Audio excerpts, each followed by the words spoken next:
إن الحمد لله نحمده ونستعينه ونستغفره ونعوذ بالله من شرور أنفسنا وسيئات أعمالنا من يهده الله فلا مضل له ومن يضلل فلا هادي له وأشهد أن لا إله إلا الله وحده لا شريك له وأشهد أن محمدا عبده ورسوله صلى الله عليه وعلى آله وأصحابه ومن تبعهم بإحسان إلى يوم الدين وسلم تسليما كثيرا. أما بعد. Segala puji hanya milik Allah Tabaraka wa Ta'ala. Dengan limpahan nikmat, taufik dan hidayahnya, alhamdulillah pada malam hari ini kita masih bisa bermuajah, masih bisa bertemu dalam majelis ilmu, yang mana majelis ilmu adalah wasilah termudah dan tercepat untuk menuju surganya Allah Subhanahu wa Ta'ala. Akan tetapi sangat disayangkan majelis ilmu yang di dalamnya ada ketenangan, yang di dalamnya ada kepuasan batin, banyak ditinggalkan oleh kaum muslimin. Mereka sibuk untuk memuaskan batin mereka dengan berbagai macam hal yang bersifat duniawi. Padahal kenyataannya itu tidak akan pernah cukup. Batin kita tidak akan pernah puas dengan dunia. Dan ini merupakan sunnatullah. Dunia Allah Subhanahu wa Ta'ala ciptakan penuh dengan keindahannya. Dunia Allah Subhanahu wa Ta'ala ciptakan penuh dengan godaan. Dan terkadang kita berpikir bahwasanya kebahagiaan kita ada di sana. Betul kita membutuhkan. Betul tidak ada satupun dari kita yang tidak lepas dari kebutuhan terhadap dunia. Betul butuh makan, minum yang layak tentu saja ya, bukan sembarangan. Tempat tinggal yang layak, kendaraan yang layak, keluarga yang bahagia, keluarga yang tidak ada tangisan kelaparan di dalamnya. Kita butuh itu. Akan tetapi apakah itu kebutuhan kita atau sumber kebahagiaan kita? Kalau kita mengikuti apa yang dikatakan oleh hati kita terus-menerus, hati ini secara umum berarti termasuk bisikan yang baik dan bisikan yang buruk. Kalau itu menjadi pedoman manusia dalam mengarungi kehidupan, selalu mengandalkan kata hati, kemungkinan dia akan terpeleset. Hatinya mengatakan, ayo kamu tambah penghasilan. Hatinya mengatakan, ayo rumahnya dibesarkan lagi. Hatinya mengatakan, ayo kendaraannya diganti yang baru. Terus tidak ada habisnya. Dan kita menyangka itu kebahagiaan, ternyata tidak sama sekali. Tidak pernah dunia ini akan membahagiakan hati seorang muslim, itu tidak akan pernah. Buktinya apa? Buktinya sederhana. Ketika kaum muslimin kemarin mudik ya, Ramadan, bahagia di kampungnya. Setelah kembali ke tempat kerjanya, belum kembali, baru H-1 ya, di tempat mudiknya selalu menghitung terus H-2, H-1, oh semuanya ya. Kembali merasa stres, kembali merasa sedih, menandakan mudiknya ternyata membahagiakan atau tidak? Tidak membahagiakan. Dia hanya kesenangan sementara, dan itu karakter dunia. Mobil semewah apapun, antum suka naiknya, paling lama-lamanya 1 bulan 2 bulan. Selebihnya sudah perasaannya biasa saja. Padahal waktu awal ngumpul-ngumpul uangnya, kemudian membeli, itu perasaan yang luar biasa. Tapi begitu naik 1 bulan 2 bulan sudah kehilangan rasa puas dan dunia seperti itu. Dia memberikan kesenangan yang menipu. Dia memberikan kesenangan yang menipu. Nampaknya akan membuat bahagia, tapi ternyata hari demi hari hanya menambah kegelisahan, hanya menambah merasa selalu kurang. Wahai ya. Maka menghimbau kepada kaum muslimin untuk berhenti selalu menganggap bahwasanya kebahagiaan itu ada di jumlah dunia yang dia miliki, nggak ada di sana. Anda juga sering mendengar orang-orang yang sudah sampai di puncak ketenaran, ya. Nyatanya mereka berujung bunuh diri. Kalau nggak bunuh diri apa? Pakai narkoba. Ya dah. Anda lihat kasusnya banyak. Ya, orang uangnya banyak, pekerjaannya tidak ada habisnya, rumahnya kayak istana. Suatu hari ketangkap polisi, kasusnya apa? Narkoba. Kenapa? Berarti pikirannya bahagia apa stres? Stres. Ya. Padahal dia mampu membeli kasur termahal, rumah yang super mewah, mobil yang mewah beserta supirnya. Di dalam rumah pun ada asisten rumah tangga. Semuanya dibantu, diurus, tidak bahagia. Buktinya masih pakai narkoba. Ya, masih butuh kehidupan malam, masih butuh untuk mabuk. Ya itu ujungnya.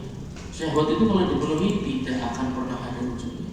Dia seperti lubang hitam, yaitu jurang yang tidak ada ujungnya. Semakin diikuti semakin dalam, semakin diikuti semakin dalam. Bukan berarti kita kemudian seperti merasa dunia baik, bukan akhirat baik. Ya, tidak begitu juga. Kita ambil dunia yang kita butuhkan. Antum butuhnya apa? Aku butuh yang mobil sing madani orang apa? Tuh. Aku butuh yang rumah sing madani orang apa? Silahkan dibeli.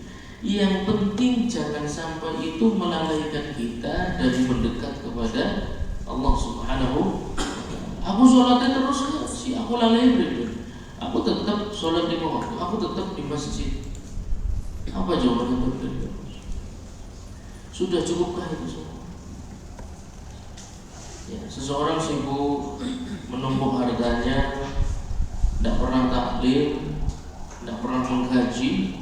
Jawaban dia masih penting sholat. Aku sholat 5 waktu atau full, puasa Ramadan juga full. Sholat 5 waktu aku jalankan bahkan di masjid. Apa jawabannya? Oh ya wis benar berarti ya. Wis cukup. Apa sudah cukup itu semua? Siapa yang bisa jawab? Wah, antum sudah ambil kitab usul, antum harus bisa menjelaskan. Mukadimahnya bisa antum gunakan untuk menjawab itu semua. Apa jawabannya?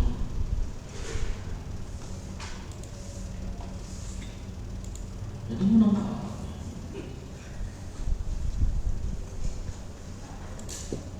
Maka takut.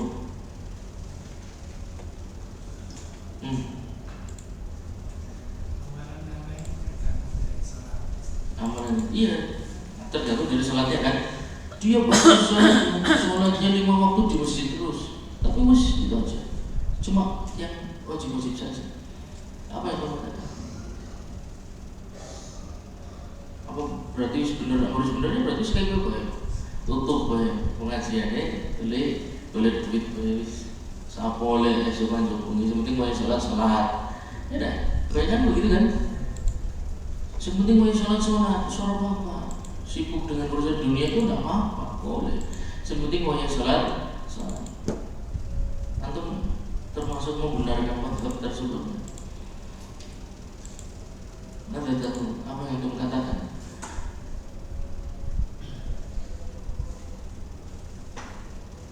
Kalau antum setuju, berarti gua apa jawabannya?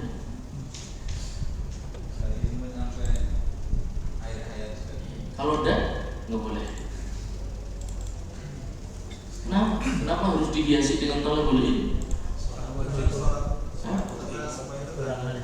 Ya sholat ini pun aku ngerti, takbiratul ihram rampungnya salam. Terus mesti kita. Karena sholat itu mencegah perbuatan dan ketika kurang di sholat. Gimana? Sholat mencegah kemungkaran. Kemudian apa hubungannya dengan harus majelis itu? Untuk mengetahui sholat yang secara sebenarnya yang sesuai dengan apa yang telah dicoba. Harus plek dan langsung nggak boleh kurang-kurang gitu kan. Harus plek sempurna itu, nggak boleh kurang gitu.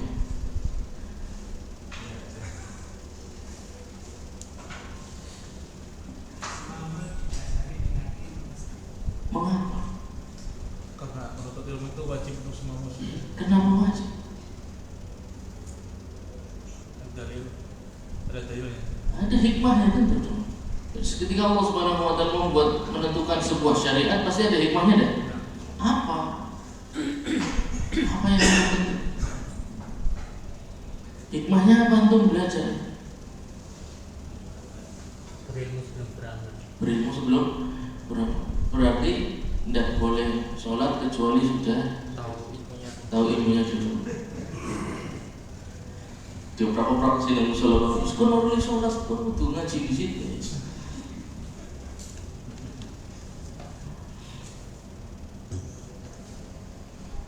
Ayo, menghilangkan kebodohan. Jadi kalau saya sholat, saya buka dengan takbiratul ihram, saya baca doa istiftah, saya baca basmalah, saya baca surat al-fatihah, saya baca surat pendek. Apakah masih termasuk kebodohan?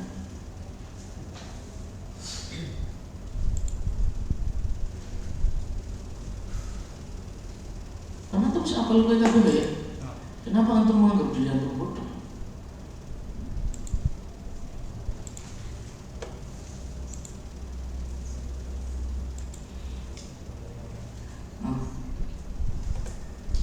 Majelisnya majelis tafakur, ya, majelis tafakur.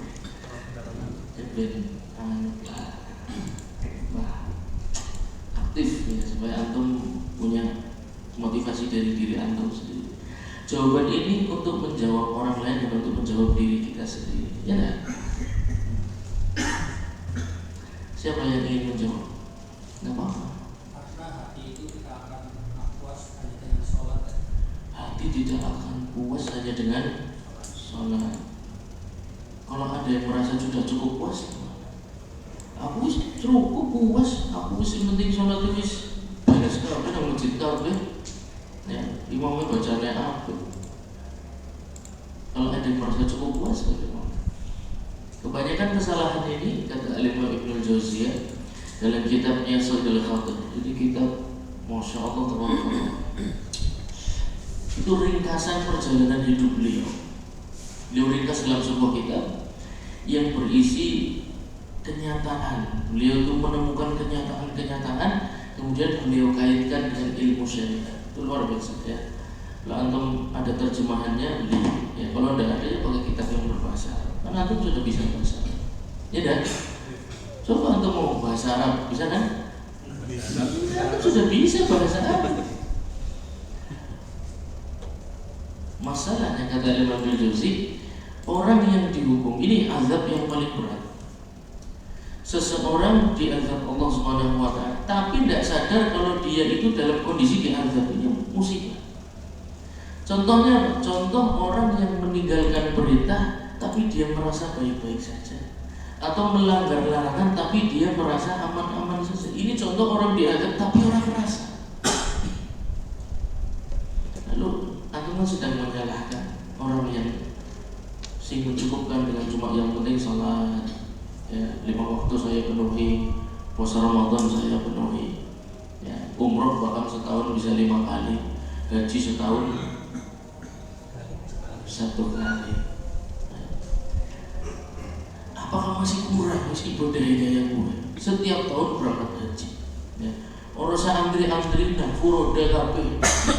Gaji furoda diblok sama dia buat 10 tahun ke depan. Nah, umroh setahun begini. 2 bulan pisang, 3 bulan sekali, 2-3 bulan sekali.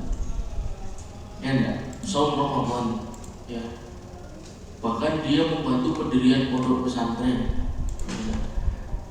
Zakatnya itu bisa mencukupi fuqara sekota Tegal. Sholatnya 5 waktu di masjid. Jikalah orang itu mesti jagung majelis ilmu, kenapa? Tapi dia jarang majelis ilmu. Aduh aku bertaklim ini, aku tuh waktu ini suaranya ada, ya kalau ngurusnya masa itu pun apa sih sing bener sing kayak gue jadi kayak gue tutup mau jadi start tutup. Nah, harus bisa jawab. Antum tuh dalilnya apa? Setiap pengajian selama bulan Ramadan saya selalu mengingatkan itu. Antum tuh dalilnya apa? Tapi selalu tidak bisa menggunakannya. Itu musibah. Tidak punya konsep. Tidak punya konsep terhadap sebuah dalil dan permasalahan, solusinya apa, jawabannya apa.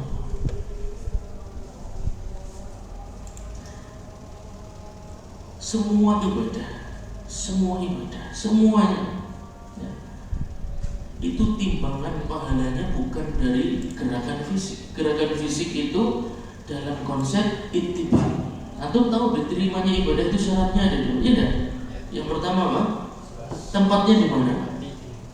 Antum tidak akan punya itu sampai berilmu. Mau ibadahnya kayak apa? Ikhlas itu muncul karena ilmu. Semakin kita mengenal Allah Subhanahu wa Ta'ala, semakin kita mengenal makna ayat Al-Quran, ikhlasnya muncul. Ikhlas itu dibangun di atas ilmu. Bukan karena aku orang Arab apa, bukan karena orang Arab apa-apa. Justru masalah seseorang sholat tidak mengharap apa-apa itu masalah. Kenapa? Berarti Anda tidak kenal dengan Allah Subhanahu wa Ta'ala. Allah itu memerintahkan kita untuk berharap dalam ibadah kita, bukan tidak berharap apa-apa. Apa manusia mazhabnya ibadahnya kayak maring toilet bae, sing penting lakokna buyur bisa jedelinge ini. Salah. Ibadah itu bahkan bisa untuk bertawassul. Ya enggak? Bertawassul dengan apa? Antum duduk majelis ratusan kali, puluhan kali tentang masalah tawassul dengan amal saleh. Tapi menerapkannya di mana? Menerapkannya adalah bagaimana amalan kita berbobot dulu sebelum untuk tawassul. Kita tuh bicara langsung amalan soleh untuk tawassul. Untuk amalan solehnya ada isinya, ada itu dulu, baru bisa untuk tawassul. Semua amalan itu timbangannya dulu. Gerakan fisik yang namanya ittiba, ya, mengikuti sunnah Rasulullah Sallallahu Alaihi Wasallam. Kabeh wong bisa dalam pasal ini. Hampir semua orang bisa. Buktinya imam takbir Allahu Akbar, semua makmumnya takbir. Ya dah. Imam baca waladhdallin, semua makmumnya amin. Semua orang bisa dah? Hampir semuanya bisa. Bahkan orang kafir bisa sholat. Saya sudah pernah cerita, ya dah, di salah satu negeri Afrika, Syekh Amir Hafizahullah Ta'ala pernah menceritakan tentang ada seorang siswa orientalis dari barat ingin belajar tentang Islam, bukan untuk masuk Islam, tapi ingin belajar tentang Islam. Beliau mengambil pendidikan di salah satu universitas di Afrika. Hafal Quran 30 juz. Jadi imam sholat Jumat dan khatib Jumatan rutin. Jadi kalau antum bicara ibadah fisik, semua orang, hampir semuanya, bahkan orang kafir pun belum spesial antum. Antum belum spesial kalau hanya berbicara ibadah fisik. Saya puasa berapa? 1 bulan penuh. Mau kejawen sing agama ini ngomong Islam orang gelem. Kamu coba ngomong Islam orang gelem. Ya sampai agama apa? Islam duduk kejawen. Itu coba katakan. Mereka dibilang Islam tuh enggak apa. Puasanya lebih dari sebulan atau puasa sebulan belum ada apa-apanya. Ya enggak? Puasanya setahun. Ya, jadi ibadah fisik antum hampir semua orang bisa. Oh, bocah cilik kon puasa bisa. Ya kan? Anak-anak antum kon puasa bisa ya? Ibadah fisik itu belum cukup. Ada satu lagi yang namanya ikhlas. Ikhlas ini ada di dalam hati bersamaan dengan yang namanya niat. Dalilnya apa? Innamal a'malu, semua amalan antum ingat baik-baik, timbangan pahalanya itu berdasarkan apa yang ada di dalam hati semuanya. Sekarang saya tanya, orang munafikin di zaman Nabi Muhammad SAW di kota Madinah ikut sholat apa enggak? Ya, mulai sholat kamu munafik bisa mas. Kalau antum baru bicara, aku sementing sholat, mau sholat 5 waktu munafik bisa. Bulan Ramadan mereka puasa. Kita berbangga, alhamdulillah puasa 30. Alhamdulillah apa? Di dalam puasa antum sudah ngapain saja? Kalau cuma sekedar menyelesaikan puasa 30 hari, orang munafik udah duluan. Bahkan ikut berangkat jihad, kita belum sempat berangkat. Ya, orang munafik udah dulu. Itu ibadah fisik. Perhatian satu lagi, porsi yang kedua adalah ibadah hati. Bagaimana seseorang akan beribadah dengan hatinya? Tidak akan muncul itu semua kecuali dengan ilmu. Makanya thalabul ilmi fardhatun ala kulli muslim, tadi ada karena thalabul ilmi itu wajib. Kita balik, kenapa wajib? Karena kita yang butuh, bukan Allah yang butuh. Semua yang diwajibkan kepada kita itu kita yang butuh, bukan Nabi yang butuh. Bukan Nabi Muhammad yang butuh, bukan juga Allah Subhanahu wa taala butuh, bukan sama sekali. Ketika mewajibkan thalabul ilmi, ente sih butuh asli itu. Cuma kita arahkan. Mengapa? Karena kita ini cenderung kepada kezaliman, cenderung kepada kemaksiatan, cenderung kepada santai-santai, cenderung kepada foya-foya, cenderung kepada kenikmatan, cenderung kepada kelilingan, cenderung kepada liburan. Itu kita. Makanya diwajibkan. Ente asli itu orang butuh kue kabeh. Cuma terkadang tidak apa-apa Anda lakukan kalau membutuhkannya. Tapi yang Anda butuhkan pada asalnya adalah ilmu. Kenapa? Dengan ilmu hati Anda akan tertata dengan baik. Dengan ilmu Anda mengerti makna takbiratul ihram. Kemarin sudah kita bahas. Ya dah. Coba saya ingin tanya. Apa makna takbiratul ihram? Ketika antum mengucapkan ketika salat Allahu Akbar, ada perasaan apa? Dan apa hikmah dari perbuatan tersebut? Apakah antum menjawab, ya ini sunnahnya? Ya sunnah, tapi apakah Rasulullah SAW ketika mengajarkan kepada kita tidak ada hikmahnya? Tidak mungkin. Allah punya sifat hakim. Semua syariatnya ada hikmahnya. Hikmahnya harus dicari, harus. Mengapa? Itu akan menambah bobot pahala di dalam hati, yang akan menguatkan niat. Itu semua. Antum belajar fadhail amal, antum belajar keutamaan sebuah amalan, akan mendapatkan pahala sekian, akan dibebaskan dari siksa api neraka. Bukankah itu semua tempatnya ada di dalam hati? Ya enggak? Itu menguatkan hati. Sekarang saya tanya, takbiratul ihram, siapa yang mau coba? Apa yang antum petik dari takbiratul ihram dari pelajaran yang sudah saya sampaikan? Seharusnya seorang muslim ketika melakukan gerakan takbiratul ihram. Kalau orang cuma ibadah begitu saja, tidak dibangun di atas ilmu, tidak mengerti makna takbiratul ihram. Ngertinya cuma takbiratul ihram itu ucapan Allahu Akbar, Allah Maha Besar. Ya, terus dengan statement itu antum mau ngapain? Apa faedah buat hati antum? Memangnya pentingnya apa buat faedah buat hati saya? Pentingnya itu titik pahala Anda. Semakin banyak yang Anda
karena ilmu. Nah, ini konsep yang harus ada dulu. Jadi antum mengerti berbagai macam istilah al-ilmu qabla al-qawli wal amal dan lain sebagainya.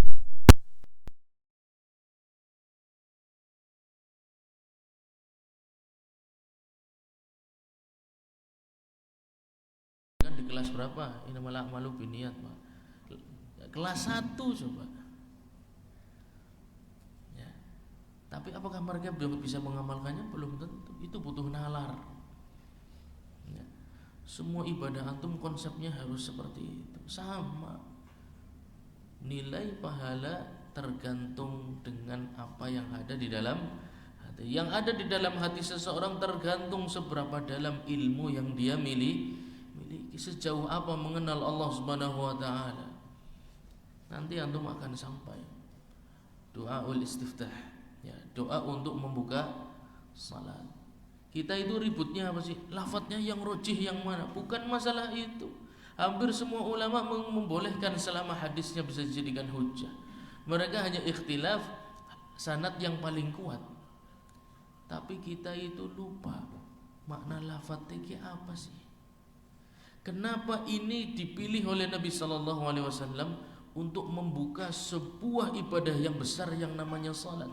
Berarti seakan-akan kuncinya salat itu ada di doa tersebut. Itu kenapa ditaruh di mana? Di depan apa di belakang doa istiftah? Ditaruh di depan. Tapi kadang kita membacanya larakan toh. Terus menyangka sudah sesuai dengan sunnah. Sudah sesuai dengan sunnah gerakannya dan bacaannya. Maknanya masih jauh. Makanya heran kita kalau seorang muslim ingin jauh dari ilmu atau menganggap sepenting salat. Biar para sahabat ngelaka majelis ilmu ini jarang loh. Ya. Loh, para sahabat itu memiliki pemahaman kelasnya di atas para ulama. Pertama, mereka orang yang paling fasih dalam bahasa Arab. Dipilih oleh Allah Subhanahu wa taala untuk mengawal seorang lelaki, Muhammad ibn Abdullah sallallahu alaihi wasallam. Tidak mungkin dipilih kaum yang bodoh, itu tidak mungkin. Untuk mengawal sebuah dakwah kok dipilih kaum yang nggak tahu apa-apa. Dipilih, kata para ulama salaf, para sahabat itu manusia-manusia yang terbaik. Kenapa? Mereka memiliki hati yang lebih bersih dibandingkan orang lain yang tidak mengikuti Nabi Muhammad SAW. Jadi orang-orang sekitar Nabi Muhammad SAW itu dipilih orang-orang yang paling mirip dengan beliau SAW.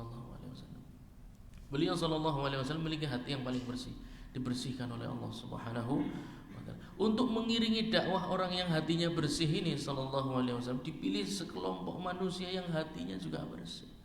Kalau tidak nyambung, Pak. Antum kerja bewis, ya, antum dalam sebuah organisasi institusi kerja keruwung sing ora nyambung, ana boleh. Tidak mungkin dipilihkan orang yang tidak nyambung dengan Nabi Muhammad SAW secara niat, itu tidak mungkin. Ya tidak jalan rodanya kalau begitu. Dakwah tidak akan jalan. Oleh karena itu perintah beliau dengan cepat dilaksanakan. Ayat-ayat Quran dengan cepat dipahami, hadis-hadis Nabi SAW dengan cepat dipahami.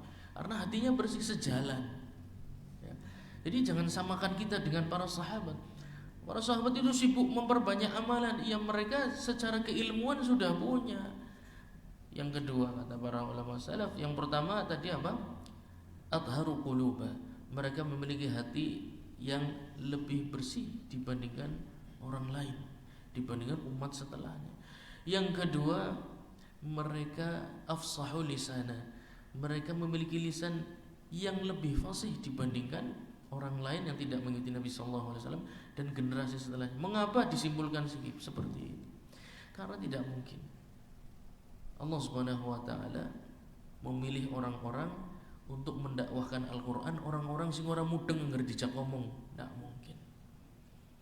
Pasti orang-orang yang memiliki derajat sastra Arab yang tinggi, karena Al-Quran derajat sastra Arabnya tinggi. Sehingga para sahabat itu orang-orang yang kemampuan bahasa Arabnya sangat tinggi.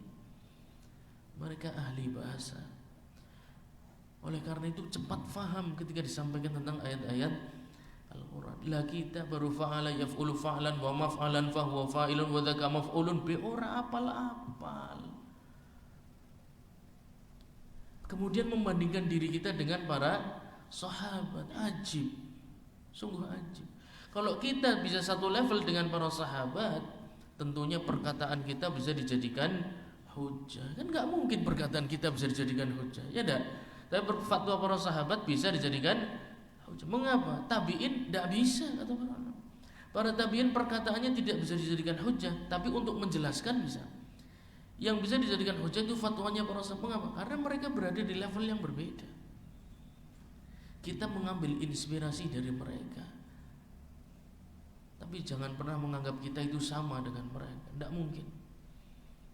Lalu bagaimana untuk bisa mencontoh generasi terbaik? Belajar. Kunci-kuncinya dijelaskan oleh para tabi'in. Para tabi'in kunci-kuncinya dijelaskan oleh murid-murid mereka. Mereka membuka kunci syariat Islam.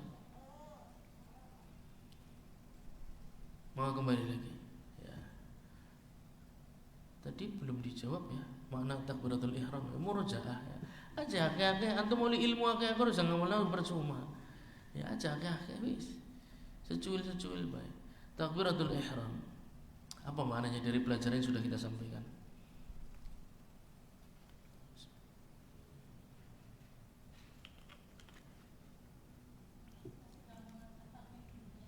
Nah, masya Allah, barakallah. Kalah orang, ya, Ummul Mukminin, ya, kan punya anak-anak mukminin, ya, ibunya anak-anak orang yang beriman, Ummul Mukminin, ya. Tapi bukan maksudnya Ummul Mukminin secara mutlak, ya, istri-istri Nabi Muhammad SAW. Tapi semoga ini wanita-wanita yang cerdas, ya, ini bisa mengikuti para ummahatul mukminin. Ummahatul mukminin orang-orang cerdas, Pak. Tidak mungkin Nabi SAW diberikan istri tidak cerdas, tidak mungkin. Kenapa? Karena dipilih orang-orang yang mampu mengambil pelajaran dari kehidupan Nabi Muhammad SAW. Pasti dipilih orang-orang wanita yang paling cerdas. Buktinya Ummul Mukminin Aisyah radhiyallahu anha. Beliau termasuk jajaran sahabiyah atau sahabat secara mutlak, ya, yang paling banyak meriwayatkan hadis Nabi Muhammad SAW. Padahal perempuan, ya, sibuk dengan urusan rumah, sibuk dengan dirinya sendiri. Ya, perempuan kan kesibukannya banyak, ya. Tapi termasuk sahabat yang meriwayatkan hadis paling banyak. Di sana ada Abu Hurairah, di sana ada Abdullah bin Umar, di sana ada Abdullah bin Mas'ud, di sana ada Abdullah bin Abbas, dan di antara mereka itu ada satu nama, Aisyah radhiyallahu anha warḍaha. Maka tidak menghalangi status seorang wanita sebagai perempuan kemudian tidak maju dalam ilmu itu sama sekali tidak menghalangi. Ya. Ketika takbiratul ihram, kata para ulama, kenapa isyaratnya mengangkat tangan? Ya. Kemarin kita sudah saya jelaskan. Itu adalah isyarat mengangkat hijab dunia. Kita ini kan urusannya ya dari pagi sampai malam, ya sih, apa sih? Endogenteng, brasenteng, ya kan, janji ketemu kiye, janji ketemu kae, kae jare kaya kiye, sing kiye jare kaya kae. Nah, urusannya Allah. Itu semua diangkat dulu. Ketika pertama mau semua urusan itu diangkat dulu, dibuka tabir dunia ini diangkat, sehingga yang kelihatan hanyalah akhirat dan pertemuan dengan Allah Subhanahu wa taala. Itu makna takbiratul ihram. Allah Maha besar, besar dari segala urusan kita. Maksudnya itu berarti urusannya ditaruh belakang dulu semuanya. Itulah kenapa kita mengangkat hijab dunia, takbir dunia ini diangkat semuanya. Ya, tabir dunia diangkat. Seluruh kesibukan langka, kayak pengangguran wis pokoknya, langka kegiatan. Antum ketika sholat, bayangkan antum itu pengangguran, tidak punya apa-apa, dan tidak punya kesibukan apa-apa kecuali mempersiapkan kehidupan setelah kematian saya. Udah itu tok. Pertemuan yang paling penting. Antum sehari jadwal janji akan nemen mawaid. Ya. Jadi orang Arab indahu mawaid. Ya. Dua janji orang mawaid ke siji mawaid ke akeh. Ya, esok ketemu kaya, awan ketemu kaya, berduhur ketemu kaya, durungnya asar ketemu kaya. Janjinya pirang-pirang. Tapi waya sholat lakukan seperti antum, perjanjiannya cuma satu. Bertemu dengan zat yang pasti akan kita temui setelah hari kiamat, hari dibangkitkan semua dari kuburnya. Itu takbiratul ihram. Kalau tidak belajar apa mudeng? Biasa nantep Allahu Akbar, ya, tidak ada perasaan apapun, tidak ada bayangan apapun. Oleh karena itu banyak orang yang sholat cenderung ngantuk daripada menangis di dalam salatnya.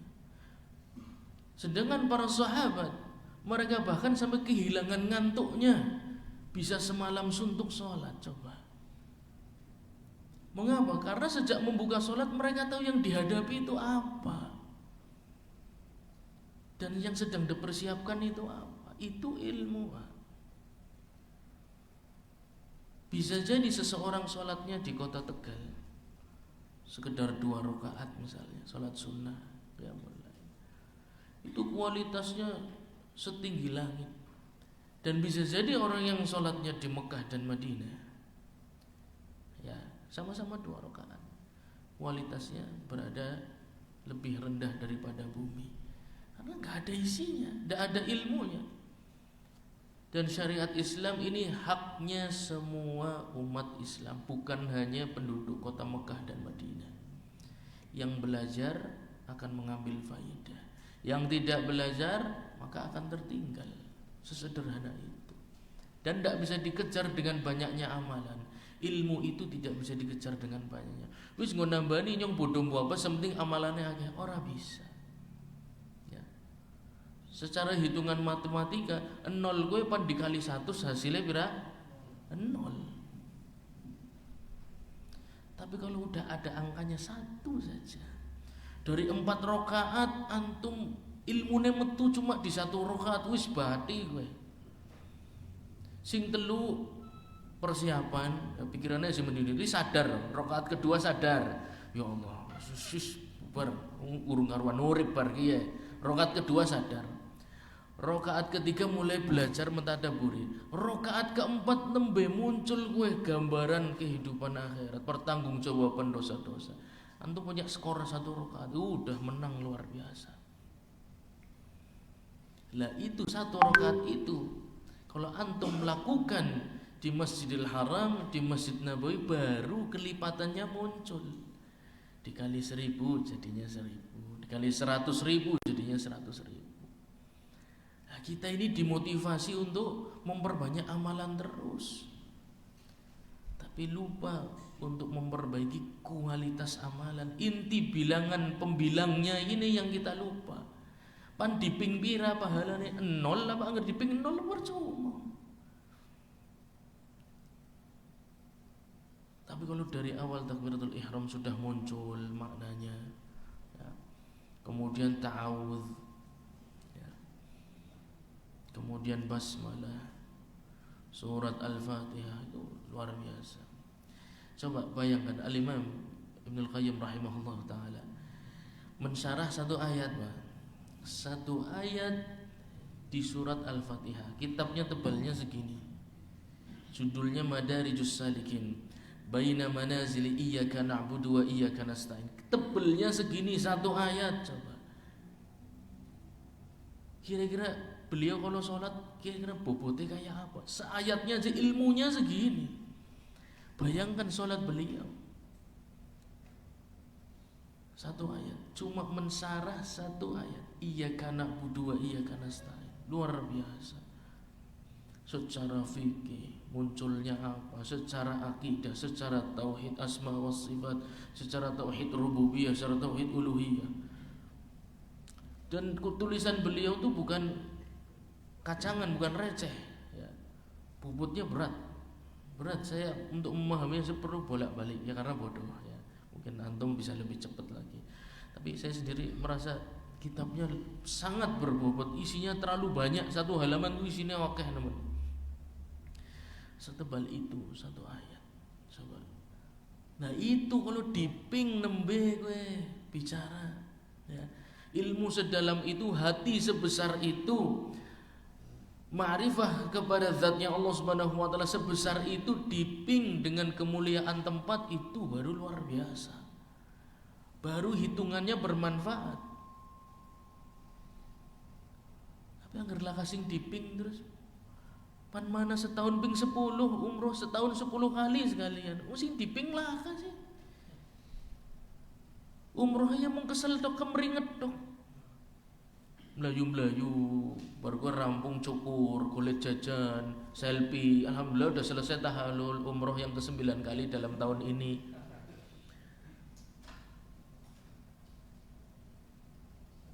Sing diping laka. Apalagi sudah dipamerkan kepada seluruh manusia, sing diping apa? Orang siapa yang umroh antara umroh yang satu dengan umroh yang lain menjadi kafarah bainahuma, menjadi penghilang dosa di antara keduanya. Ya fadilah tersebut muncul ketika sah dulu amalannya. Kemudian ada bobot niat di dalam hati.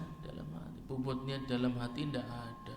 Ibadahnya kerusak-kerusuk, tadaburnya tidak ada. Habis lah kasing diping. Pan ping pirapun enggak ada yang diping. Makanya para ulama zaman dulu itu betul-betul sibuk untuk belajar. Kata Al-Imam Syafi'i, apa afdhalun nawafil? Ya, ba'dal fariidhah talabul ilmi. Kalau amalan wajib sudah selesai Anda kerjakan semuanya, cuma satu fokusnya talabul ilmi. Islaka maning. Kenapa? Itu membuat yang wajib nilainya tinggi dan yang sunnah juga nilainya tinggi. Jadi talabul ilmi ini bahkan bisa menyelamatkan ibadah wajib kita dan menambah ibadah sunnah kita. Ini mukadimahnya ketahuan ya. Baik. Kita kembali ke materi. Kemarin sampai mana kemarin? Kemarin sampai istiftah ya. Sebelumnya kita tanya-tanya dulu lah ya, kita tanya-tanya antum dulu. Kenapa sih saya sering tanya-tanya? Ya, saya merasa butuh dibantu. Tidak mungkin anak jelaskan ke seluruh umat manusia, itu tidak mungkin. Wong Nabi SAW saya dibantu sama para sahabat, ya tidak mungkin. Jadi antum kudu paham teman. Ya, antum harus faqih, antum harus bisa melanjutkan. Saya butuh dibantu untuk antum menyampaikan pada keluarga, pada saudara, pada teman. Baik. Yang pertama, mengapa antum ketika sholat meletakkan tangan di bawah pusar, yang kanan di atas yang kiri? Kok enggak yang kiri di atas yang kanan? Kemudian nyekel tangannya kenapa di situ? Enggak di di mirfaq ya? Kenapa di situ? Tidak di siku atau di tengah-tengah sini? Kenapa di sini? Keputusannya kenapa di sini? Apakah yang enak cekelane mangsud ya? Apa karena melu-melukan sana? Taklid ya, taklid kan boleh ya? Boleh. Apa melu-melukan sana? Kenapa? Siapa yang masuk? Lah antum udah takoni bojone pripun, Pak? Bisane salate sejen saiki. Bisane saiki tangane nang kono, ora nang dhuwur meneh. Ya, apa jawaban antum? Apa bocah sing takon? Harus bisa jelasin. Ya ada. Apa jamaah masjid? Ya is kayo ganti saiki alirane ke. Anyar maning, ki apa maning ke? Ya, jlantreh ke, kayak wong males salate ya. Salate kayak wong males. Apa jawab? Harus bisa jawab dong. Apa jawabannya? Melu ustaz bae ya gue. Takon bae mana? Parani bukan orang terima. Harus bisa jelaskan lah. Jangan anda sendiri, antum harus bantu-bantu ya. Apa?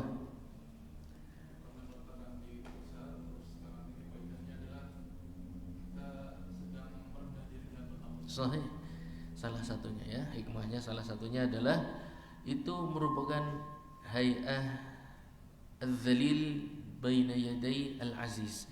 Kalau antum perhatikan seseorang yang bertemu ya, yang satu status sosial, kita bicara status sosial loh ya, berada lebih rendah dibandingkan yang satu. Misalnya apa?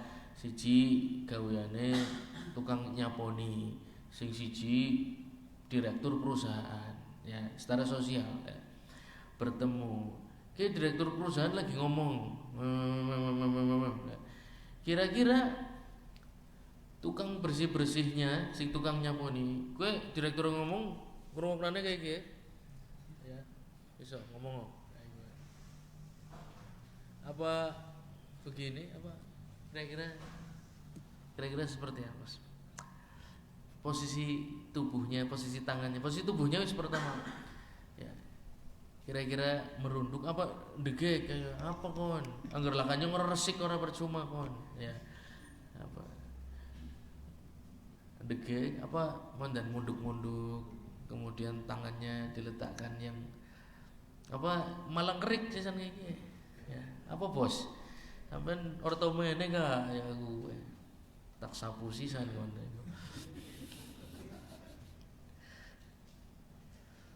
ya enggak persis enggak kira-kira ya persis ya antum melihatlah kalau di upacara kenegaraan ya Pak Presiden lagi ngomong ini ajudan-ajudan semua di depannya ya itu rata-rata posisinya merenduk kemudian apa tangannya diletakkan di bawah seperti ini itu menunjukkan secara tabiat manusia aja posisi itu posisi asli loh. Itu posisi natural, itu bukan posisi dibuat-buat.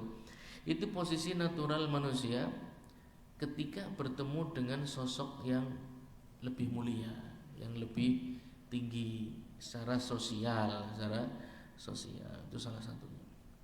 Tapi itu hikmah. Maksud dalilnya kayak gue, dalil itu qaulullah, qaular rasul.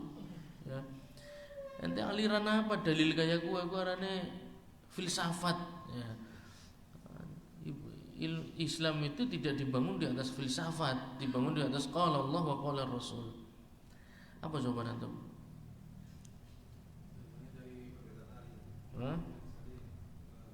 Perbuatan sahabat Ali sih perbuatan Nabi lah kak. Kudu ngeliat perbuatan sahabat Ali.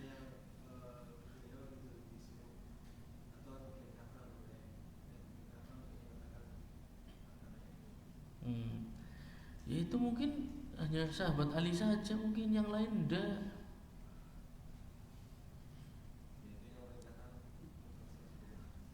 Tahunya dari mana?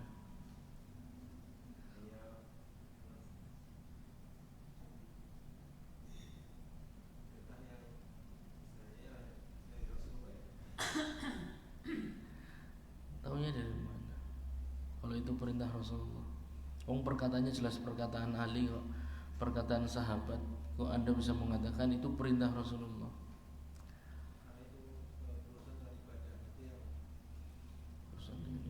Taib. Lafaz perkataan beliau radhiyallahu anhu itulah umirna ya. Umirna kita diperintahkan ya. Dalam adat para ulama usul fikih mereka menyimpulkan kalau seorang sahabat mengatakan umirna kita diperintah menandakan hadis ini tidak mauquf ya, tidak mauquf di sahabat tapi marfu sampai kepada Nabi Muhammad sallallahu alaihi wasallam hukman secara hukum, secara hakikat tidak. Secara hakikat yang ngomong siapa? Sahabat. Tapi secara hukum seakan-akan yang memerintahkan adalah Nabi Muhammad sallallahu alaihi wasallam. Dan kenapa dipilih? Juga karena salah satu lafadznya betul perintah. Umirna kita diperintahkan. Kalau diperintahkan berarti beliau itu pakai perbuatan atau pakai perkataan kira-kira? Perkataan. Nah, ini merupakan kesimpulan para ulama usul fikih, perkataan Nabi sallallahu alaihi wasallam muqaddam ala fi'lihi. Perkataan beliau sallallahu alaihi wasallam lebih dikedepankan dalam menentukan hukum dibandingkan perbuatan. Mengapa? Karena perbuatannya ini memiliki ihtimal, memiliki beberapa kemungkinan, tapi perkataan tidak. Kalau perkataan itu hak syariat, seandainya ada perubahan maka akan muncul perkataan yang menyelisihi perkataan yang pertama. Ya, atau yang kita kenal dengan ilmu nasakh dan mansukh ya. Dan tidak ditemukan perkataan beliau menyelisih perkataan ini. Kebanyakan hadis selain ini, ya, kebanyakan hadis selain meletakkan tangan di bawah pusar itu bentuknya tidak perintah, tapi perbuatan. Makanya hadis ini dipilih oleh Imam Ahmad, dipilih kebanyakan ulama juga Hanabilah karena perkataan. Ya, umirna berarti Rasulullah memerintahkan kepada kami dan lafadznya perintah. Umirna Rasulullah memerintahkan perkataan dan perintah, maka derajatnya lebih tinggi. Kemudian itu juga diperkuat bahwasanya itu perbuatan sahabat. Jadi itu hadis Nabi Muhammad SAW dan perbuatan sahabat, maka menguatkan lagi pendapat tersebut. Adapun perdebatan khilafiyah tentu tidak ada habisnya. Ya, enggak, dalilnya ini, dalilnya itu. Ya, kalau dicari pembenaran setiap orang ada dalilnya. Ya, akan tetapi seperti itulah kami mengikuti fatwa Imam Ahmad karena beliau sangat faqih dalam ilmu hadis. Sangat faqih dalam ilmu hadis. Nanti juga kita akan sampaikan bahwasannya meletakkan tangan di atas dada. Nah, sekarang pertanyaan berikutnya. Ketika seseorang sholat meletakkan tangan di atas dadanya, apa hukumnya menurut antum? Kira-kira boleh-boleh saja, haram, makruh, makruh. Mengapa? Sekarang gini, Imam Ahmad di dalam musnadnya meriwayatkan hadis beliau sallallahu alaihi wasallam ketika sholat meletakkan kedua tangannya di atas dada. Kenapa antum katakan Imam Ahmad mengatakan makruh? Beliau sendiri meriwayatkan hadis tersebut di dalam musnadnya.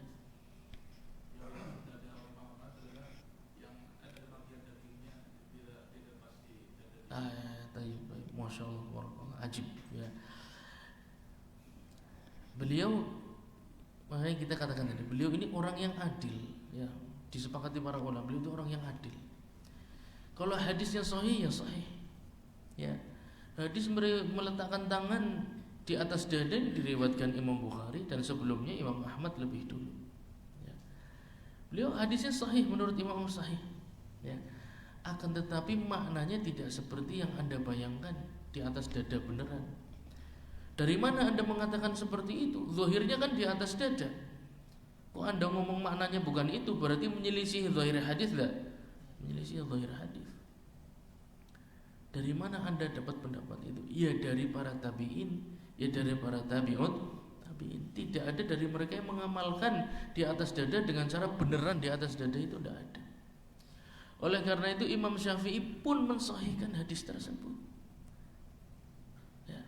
Akan tetapi amalan para tabi'in, para tabi'ut tabi'in menunjukkan di atas dada, bukan persis di dada, akan tetapi di atas pusar. Dan itu juga disampaikan oleh Syekhul Islam Ibnu Taimiyah rahimahullahu taala, wajib ditakwil hadis tersebut. Mengapa? Karena tidak ada yang mengamalkan begitu dari generasi salaf. Tujuan hadis itu untuk dihafal apa diamalkan? Saya mau tanya.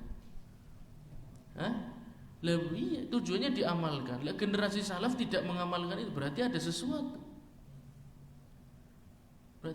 Sesuatu apa? Oh, berarti maknanya, maksudnya bukan dada seperti secara bahasa, akan tapi berada di bawahnya, di atas pusat. Dan Imam Ahmad membolehkan.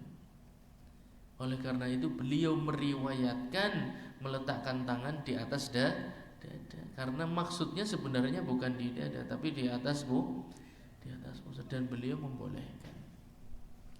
Akan tetapi kebanyakan aktsaru wa alaihi aktsaru amali ahli ilmi, kebanyakan amalan para ahli ilmu di zaman salaf itu meletakkan tangan di bawah pusat.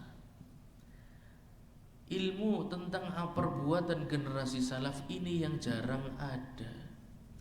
Kalau hadisnya toh, itu kitab hadis banyak, antum ke toko buku selesai. Tapi hadis ini cara ngamalkannya gimana? Itu dia masalahnya yang tidak ada di toko buku. Ya. Ada yang bertanya, emang Imam Ahmad mazhabnya apa? Imam Syafi'i mazhabnya apa? Ya kan?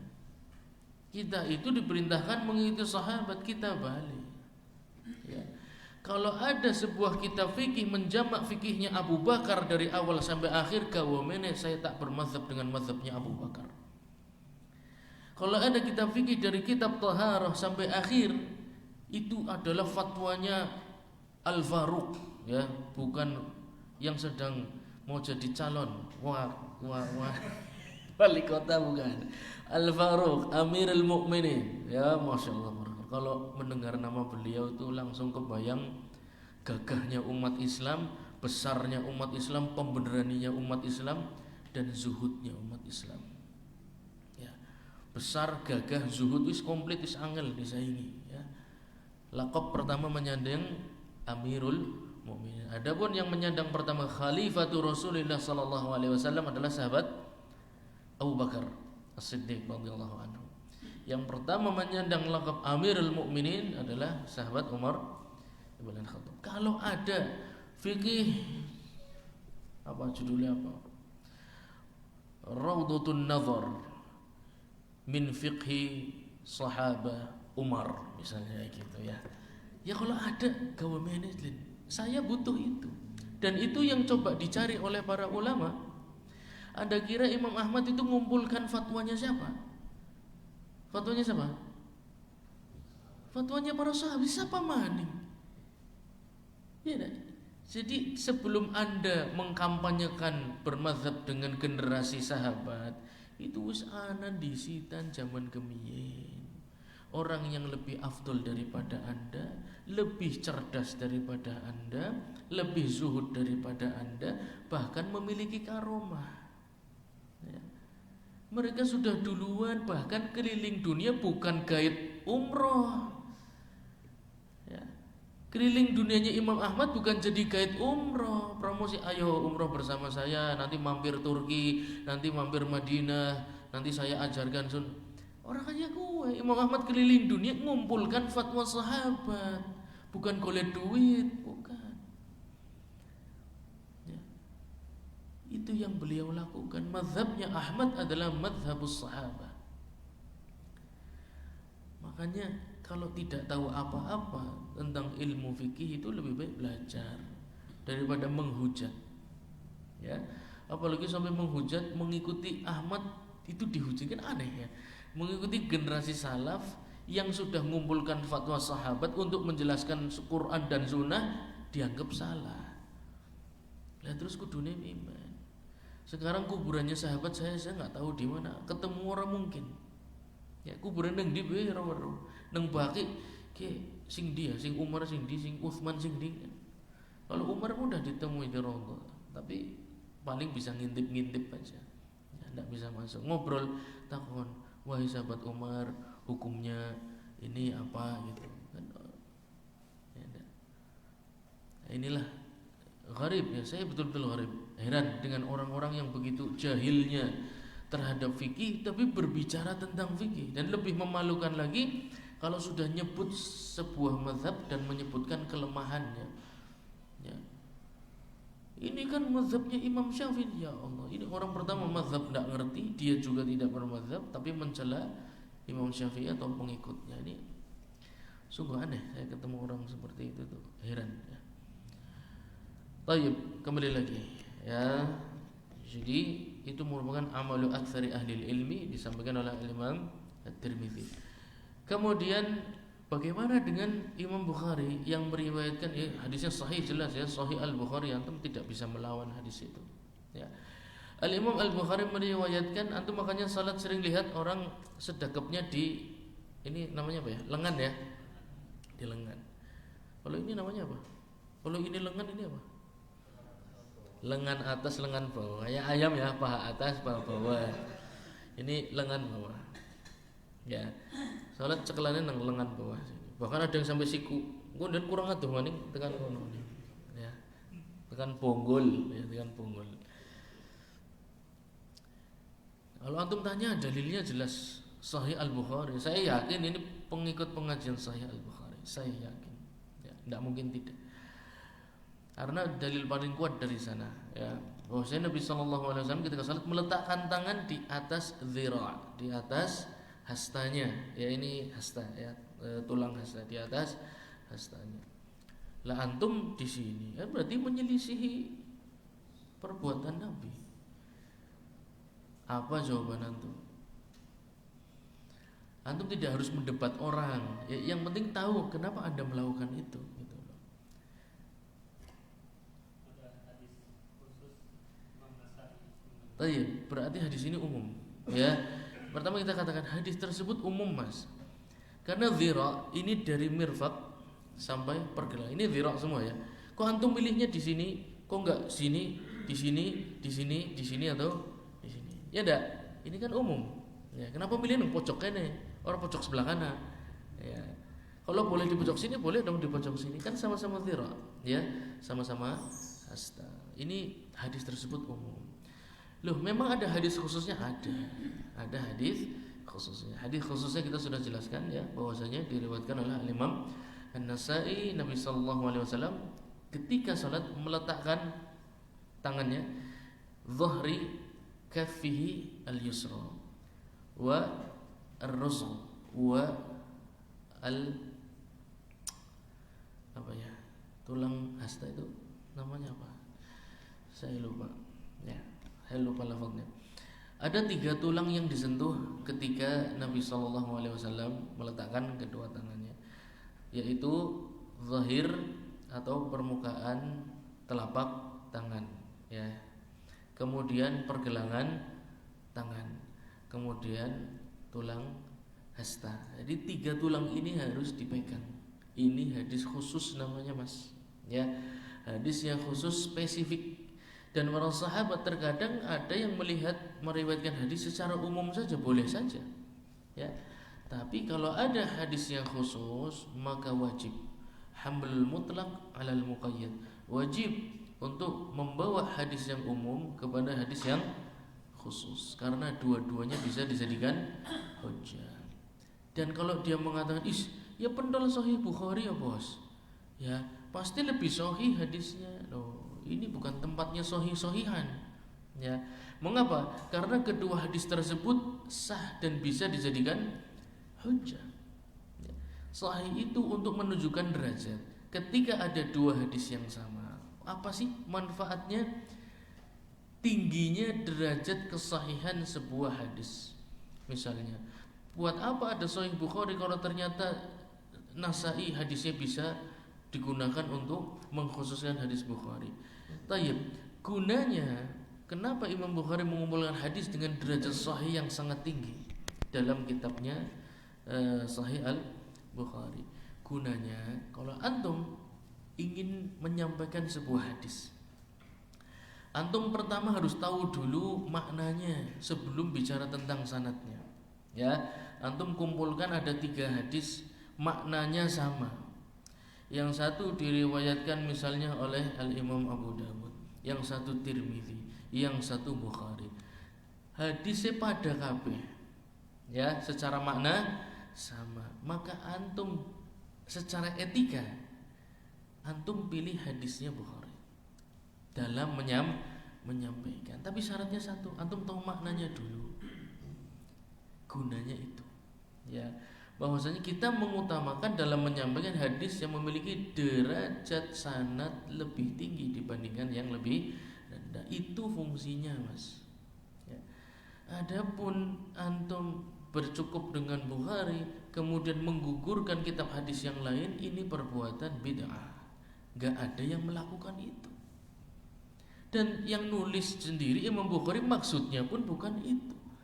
Mengapa? Buktinya Imam Bukhari mensahihkan hadis di luar Sahih Al-Bukhari. Contohnya kitab apa? Sering tak sebut, berarti antum ngeblank ketika dijelaskan. Ini fikih penting. Masalah ini tuh fikih penting sehingga kita paham metodologi beliau. Sebenarnya Sahih Bukhari ini ditulis gunanya apa? Untuk menghapus kitab yang lain atau apa? Di dalam apa ya, Muqaddimah Ibnu Salah ada, di dalam kitab Al-Ba'its Al-Hafif Ibnu Katsir juga. Ini kitab hadis semua. Jadi kita tidak boleh menafikan hadis sahih di luar Sahih Al-Bukhari. Sebaliknya berarti Sahih Al-Bukhari bukan untuk mematikan kitab hadis yang lain. Tidak boleh gitu pola pikir. Kenapa? Buktinya Imam Bukhari mensahihkan hadis di luar Sahih Al-Bukhari. Bukhari. Kalau model pikirannya kayak antum, berarti buat apa beliau mensahihkan hadis di luar Sahih Al-Bukhari? Kalau ternyata tidak mampu menyaingi derajat Sahih Al-Bukhari, buat apa? Ya, menandakan bahwasannya Sahih Al-Bukhari itu ditulis bukan untuk mematikan kitab Sahih yang lain, bukan. Tapi dia untuk menjelaskan bahwasanya hadis yang sama, ente riwayatnya sanadnya begitu, aneh punya sanad yang lebih tinggi. Cuma itu saja. Dan kita sebagai mustafid ketika menyampaikan, mengambil faidah dari hadis, diriwayatkan oleh beliau sanadnya begini, diriwayatkan misalnya sanadnya hasan, Imam Bukhari meriwayatkan hadis yang sama, oh berarti hadisnya sahih. Atau imam yang lain meriwayatkan sanadnya dhaif, Imam Bukhari meriwayatkan sanadnya sahih. Antum pilih yang sanadnya sahih, maknanya sama pada baik. Maksudnya begitu. Ya, jadi termasuk ta'amul dengan Sahih Bukhari dengan ta'amul yang khata', ya. Muamalah dengan kitab Sahih Bukhari dengan muamalah ta'assub. Jadi ini mazmum, tidak boleh. Ini di luar prediksi penulisnya. Penulisnya tidak nyuruh antum begitu. Tapi semakin kesini karena banyak orang sangat, dan kita termasuk yang sangat berterima kasih kepada beliau, ya. Al-Imam Al-Bukhari rahimahullah ta'ala. Beliau hujjah, ini kitab ini hujjah. Apalagi kalau masalahnya masalah akidah. Kenapa? Kalau kitab lain sanadnya bisa dibincangkan, ya dah. Oh, jarinya dhaif, jarinya sahih. Tapi begitu antum datangkan sanadnya dari Bukhari, rampung kabeh. Orang bisa ente ngomong sanadnya khilaf, enggak bisa. Itu gunanya Sahih Bukhari. Dia menguatkan kitab yang lain. Dia menguatkan hadis yang sudah pernah ditulis sebelumnya. Kalau di kitab tersebut tertulis, di Bukhari tertulis, aman berarti hadisnya. Bukan dibalik. Kalau di Bukhari tertulis, di situ terus di Bukhari tidak tertulis, berarti hadisnya palsu, itu bukan kayak gitu. Maka ndak, yang lebih mengenaskan lagi, berfikih cukup dengan Sahih Al-Bukhari ini lebih ajib lagi itu. Itu lebih tidak mungkin dilakukan lagi, karena beliau di dalam kitabnya itu ditulis bukan untuk dijadikan hujah berfikih, akan tapi untuk menyampaikan hadis dengan derajat sahih yang tinggi di setiap bab-bab fikih. Bantu antum. Beliau itu membantu, bukan cukup ini saja, bukan. Saya tulis karya terbaik dalam hidup saya. Silahkan digunakan untuk membantu anda berfikih, bukan mencukupkan dengan itu saja. Tidak mungkin. Hadis yang lain dibutuhkan, kitab yang lain dibutuhkan. Sebelum ada Sahih Al-Bukhari, ya, termasuk kitab-kitab yang sahihnya tidak bisa diingkari oleh umat adalah kitab Muwatta karya Imam Malik.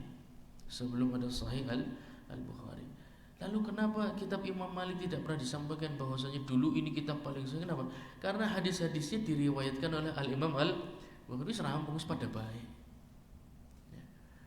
Gunanya untuk itu. Tapi muamalah kebanyakan dari kita muamalah ta'assub, ini bahaya.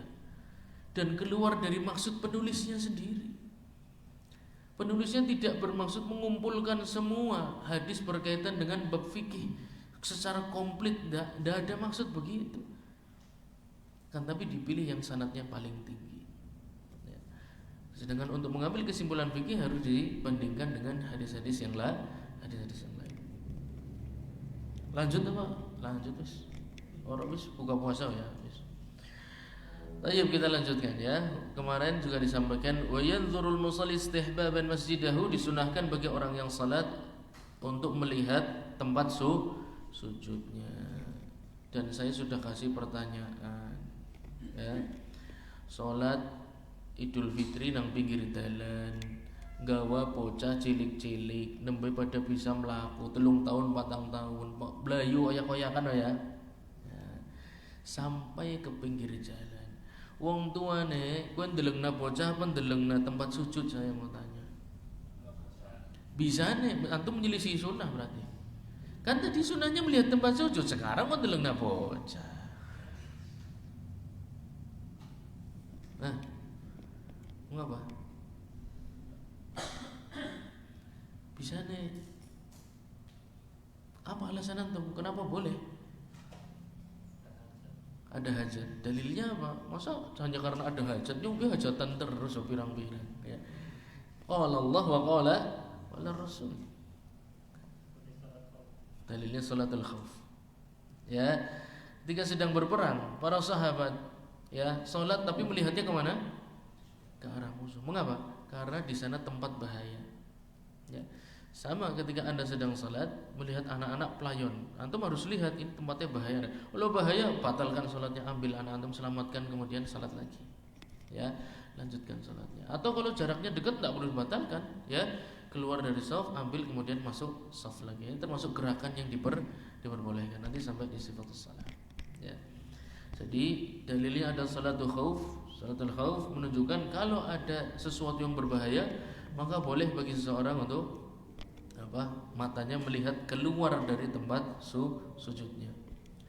Thumma yastaftihu nadba, ya, kemudian disunahkan membaca doa istiftah.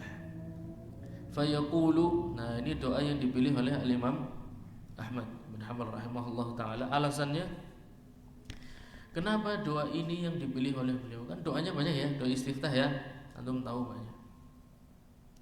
Alasannya kenapa ini yang dipilih?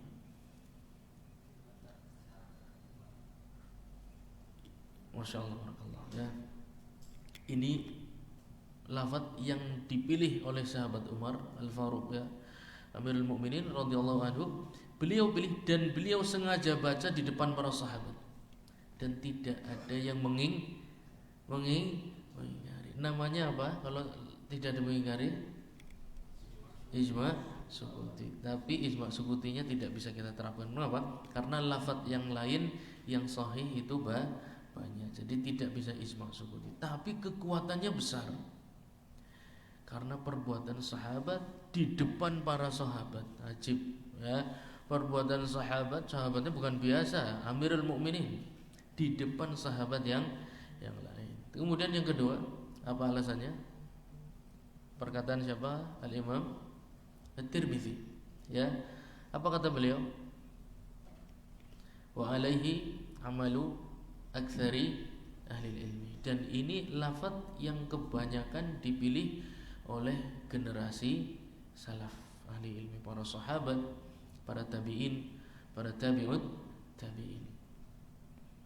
Jadi selain berbicara maknanya, juga harus berbicara sing diamalna karo wong gemiyen kuwi sing endi. Kita harus tahu, ya. Dan ini yang termasuk banyak tidak dikuasai ilmunya oleh para mubalik di zaman sekarang. Kenapa? Karena mereka mencukupkan dengan kitab hadis. Itu masalah besar. Kalau antum ingin tahu proses melakukan tarjih, itu bukan hanya secara sanad, tapi penting juga untuk melihat bagaimana perbuatan ulama di zaman dahulu, di zaman generasi salaf, mana lafaz yang dipilih. Karena mereka lebih baik daripada kita. Mereka lebih faqih, lebih baik, lebih cerdas, lebih bersih hatinya. Ketika memilih suatu lafaz dibandingkan lafaz yang lain, berarti ada sesuatu yang lebih. Lafaznya tak pendek, ya. Subhanakallahumma wa bihamdika wa tabaraka ismuk wa ta'ala jadduk wa la ilaha ghairu. Pendek lafaznya, tapi maknanya insyaallah kita akan masuk dan kita tutup majelis malam ini dengan makna terhadap doa istiftah yang dipilih oleh Al-Imam. Dan beliau tidak melarang doa yang lain. Ingat baik-baik, beliau tidak melarang doa yang lain. Berarti kalau antum mengamalkan doa yang lain, selama itu sahih, bisa dijadikan hujah, maka boleh. Tapi beliau mengutamakan hadis yang ini, lafaz yang ini, karena beliau tahu ada manusia-manusia yang lebih afdol dari beliau, ada manusia-manusia yang lebih bersih hatinya dari beliau, lebih cerdas, lebih dekat dengan Nabi Muhammad SAW, dan memilih lafaz ini berarti ada sesuatu, ya. Dan kita malam ini akan memahami makna. Yang pertama, antum konsepnya harus jelas, ya. Namanya doa istiftah, betul tak? Konsep dalam doa ingat baik-baik, tidak boleh lupa. Konsep dalam berdoa, Nabi SAW pernah bersabda yang menjadi sebuah konsep dalam berdoa, ya. Innallaha la yastajibu du'aan min qalbin ghafil lahin. Ini hadis banyak dinukil, salah satunya di kitab Al-Adab Asy-Syar'iyyah karya Al-Imam Ibnu Muflih rahimahullah taala. Beliau sallallahu alaihi wasallam menyampaikan sesungguhnya Allah Subhanahu wa taala tidak akan pernah mengijabah sebuah doa yang muncul dari hati yang lalai. Hati yang lalai itu yang seperti apa? Yang tidak mengerti doa yang dia ucapkan. Maka berapa juta kaum muslimin anggar sholat maca doa istiftah tapi tidak pernah paham apa yang dia ucapkan. Efeknya apa? Jangan heran kalau efeknya ketika sholat yang muncul adalah ngantuk, malas, pengen cepet rampung sholatnya. Kenapa? Karena kuncinya saja sudah tidak masuk. Istiftah, kunci untuk membuka sholatnya saja wis ngepong. Apa maning sholatnya? Tidak betah ya. Sholatnya tak akeh birang-birang, berapa ratus rakaat dia lakukan, tapi tidak akan betah. Jangankan tafsir Al-Fatihah ya, doa istiftah saja dia tidak ngerti yang dia ucapkan itu isinya apa, gunanya apa. Maka kita akan masuk dalam lafaz yang dipilih oleh Imam Ahmad, betapa dalam makna dari doa ini dan akan memudahkan orang yang membaca dalam memahami Al-Quran yang dibaca ketika salat. Tayyib. Yaqulu subhanakallahumma. Ya, yang pertama itu dulu. Potongan yang pertama, subhanakallahumma, maha suci Engkau ya Allah. Kenapa yang pertama kita perlu untuk bertasbih, perlu mensucikan Allah Subhanahu wa taala? Mengapa? Karena kebanyakan manusia itu dalam hidupnya menyakiti Allah Subhanahu wa taala dengan perkataan-perkataannya. Lah urip kayong kaya kiye bae. Lah bisane ana ban bocor ana apa. Lah ana mriyang ana apa. Lah ana udan ana apa. Lah kayong hawane lagi ora enak. Lah kayong panas bae. Lah. Berapa banyak kaum muslimin sehari-hari isinya mencela takdir Allah Subhanahu wa taala. Ya dah. Ketika dicela itu karena takdir itu baik atau buruk? Buruk. Ya dah, orang mencela sesuatu yang baik apa yang buruk? Buruk. Berarti dia seakan-akan sudah mencela Allah Subhanahu wa taala. Apa yang diajarkan Nabi Muhammad sallallahu alaihi wasallam kalau kita menemui sesuatu yang enggak kita sukai, ucapkan apa? Alhamdulillahi ala kulli hal. Sudah. Tetap kok takdir itu pasti baik. Udan yang antum merasakan wis siap, rapi, wangi, bres, apa saja akan protes ya. Atau hawa panas yang luar biasa antum merasakan, ya Allah jetar nemen ya panas saya, khair insyaallah. Tapi berapa banyak yang sulit untuk memuji Allah Subhanahu wa taala. Maka ketika kita sudah mengangkat hijab dunia pertama, sucikan Allah Subhanahu wa taala dari segala tuduhan-tuduhan buruk yang diucapkan oleh manusia. Allah sering sekali takdirnya dituduh buruk oleh manusia. Maka ketika membuka salat akan ada isinya sampai kita mensucikan Allah terlebih dahulu dari tuduhan-tuduhan yang buruk. Bisane kaya mati, bisane kaya mati, melas ya izin nom wis mati. Melas seakan-akan Allah zalimnya dah. Berapa banyak? Padahal ketika mendapatkan musibah innalillahi wis kabeh nyong sampean karena Allah kabeh. Semoga kematian menjadi kebaikan dari untuk dia. Tapi kebanyakan dari kita melas ya. Si Allah zalim. Sengaja pengen menyakiti hambane sing lagi seneng, tak gawe mriyang tak gawe susah. Ya. Berapa banyak lisan manusia tiap hari, berapa juta perkataan yang menyakiti Allah Subhanahu wa taala. Maka ketika mengangkat hijab dunia pertama, sucikan dulu. Terima semua takdir baik dan buruknya, sucikan. Maha suci Allah Subhanahu wa taala. suci dari segala bentuk kekurangan, suci dari segala bentuk cacian. Sama sekali takdirnya tidak boleh kita anggap buruk. Meskipun pahit kita terima, tapi semua takdirnya baik. Subhanakallahumma. Itu dulu kuncinya mau sholat, itu dulu. Kalau belum bisa mensucikan Allah Subhanahu wa taala, menerima seluruh takdir baik dan buruknya, musibah. Karena itu rukun iman. Al-imanu bil qadari khairihi ibn apalanendi khairihi wa syarrihi antumina bil qadari khairihi wa syarrihi. Itu kunci salat. Subhanakallahumma wa bihamdik. Yang kedua, wa bihamdik, ya. Di dalam kitab Kasyaful Qina, ay bi ni'matika allati tujibu alayya hamdan sabbahtuka la bihawli wala quwwati. Subhanakallah, ya Allah, Maha suci Engkau dari segala kekurangan, dari segala cacian, tuduhan-tuduhan yang buruk. Wa bihamdik, dan dengan segala nikmat-Mu aku memuji. Yang pertama, mensucikan Allah Subhanahu wa taala dari segala tuduhan yang buruk. Yang kedua, dieling-eling nikmat Allah Subhanahu wa taala kepada kita. Bisa berdiri salatnya. Anda melihat berapa banyak orang salat berdiri udah susah. Kakinya sakit lah, inilah itulah. Tapi kita nikmat merasakannya, salat masih muda. Lisan loh, ya, membaca Al-Qur'an. Anda kira semua orang muda, walau usianya sudah banyak sulit loh. Tapi antum masih muda baca Al-Qur'an. Jadi tidak pantas Allah dicela, itu tidak pantas. Dikritik itu tidak pantas sama sekali. Ya. Maka ketika salat, subhanakallahumma wa bihamdika, dan aku memujimu dengan seluruh nikmat-Mu yang Kau berikan kepadaku. La bihauli wala quwwati, bukan karena kehebatanku, prestasi yang aku dapatkan selama ini. Aku memujimu, itu semua nikmat darimu. Berarti melepas jabatan, melepas prestasi, bukan karena dia, tapi karena Allah Subhanahu wa taala. Subhanakallahumma wa bihamdika. Ya. Kemudian wa tabarakasmuk. Nah, ini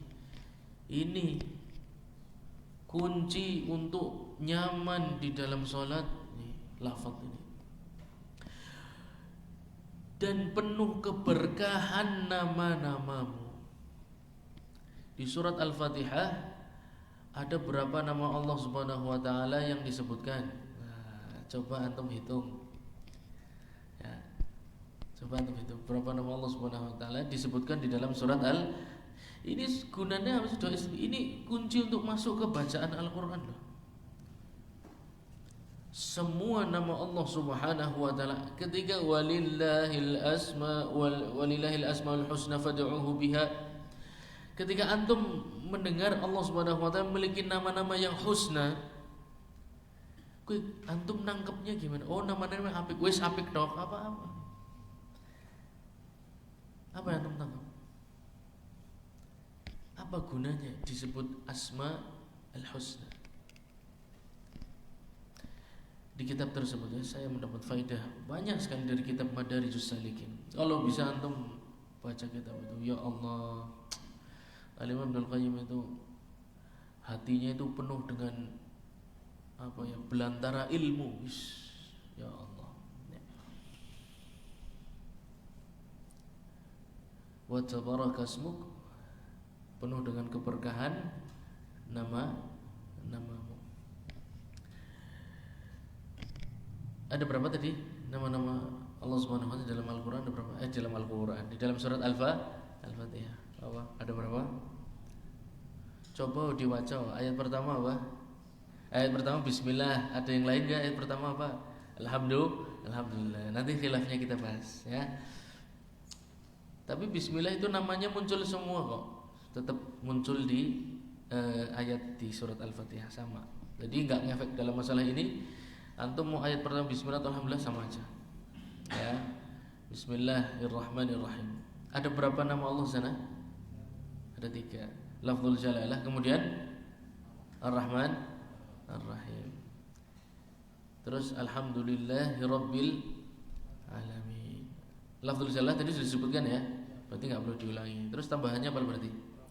Rabbil alamin. Ar-Rahman Ar-Rahim sudah disebutkan ya? Sudah. Berarti tambahannya ayat berikutnya apa? Malik Yaumiddin. Ya. Cuma 5. Ya, Allah Subhanahu wa taala sebutkan di surat Al-Fatihah 5 namanya, dan 5 nama ini kunci.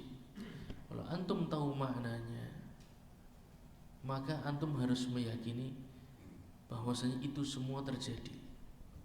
Itu semua harus terjadi. Ya. Pertama, lafzul jalalah. Allah ya. Allah ini makna dari alaha ya'lahu ma'luha ilaha, dari kata ilah, dari kata ilah. Ilah itu yang apa sih? Ilah itu yang diagungkan. Ilah itu tempat berharap. Ilah itu yang terbaik. Ilah itu yang kita berkorban sepanjang hidup untuknya. Ilah itu yang kita takuti murkanya. Ilah itu yang kita harapkan ampunannya. Berarti antum ketika membaca itu harus mendatangkan makna itu semua, dan Allah akan melakukan itu semua. Dan beliau membantah kalau ada yang meyakini, ini termasuk ada yang meyakini bahwasanya nama-nama Allah Subhanahu wa taala itu tidak menunjukkan perbuatannya, tidak mengandung makna. Karena apa? Kalau mengandung makna berarti sama dengan sifat manusia. Itu mazhabnya apa? Itu bukan, kita sedang tidak perang akidah ya, kita sedang tidak perang akidah. Tapi Al-Imam Ibnu Qayyim menyampaikan seperti itu. Nama Allah Subhanahu wa taala itu mengandung perbuatan, mengandung makna dan mengandung perbuatan. Maka ketika antum mengatakan bismillah di lafzul jalalah, berarti antum konsekuensinya apa? Seluruh hidup antum harus fokus untuk bertemu dengan Allah Subhanahu wa taala. Kedua, antum punya masalah apapun solusinya adalah Allah Subhanahu wa taala. Ketiga, antum tidak boleh takut dengan apapun kecuali kepada Allah Subhanahu wa taala. Keempat, Allah Subhanahu wa taala itu adalah yang harus kita jadikan tujuan. Harus kita jadikan tujuan. Itu makna ilah. Ya, itu ilah. Pengorbanan, tujuan hidup, kesana semuanya kesana tujuannya. Itu konsekuensi membaca bismillah. Oleh karena itu Abu Lahab, Abu Jahal, kaum musyrikin Quraisy disuruh membaca la ilaha illallah tuh tidak mau. Ya enggak? Karena mereka tahu konsekuensinya. Tapi kita orang ngerti konsekuensinya, macane rutin nemen. Ya enggak? Itu kan pelajaran. Kenapa sih mengucapkan la ilaha illallah biar orang gelem? Mereka bukan munafikin. Abu Jahal, Abu Lahab dan para kafir Quraisy, mereka tidak mau mengingkari. Mereka tahu konsekuensi lafaz itu. Mereka tahu konsekuensi lafaz ilah Allah itu, mereka tahu.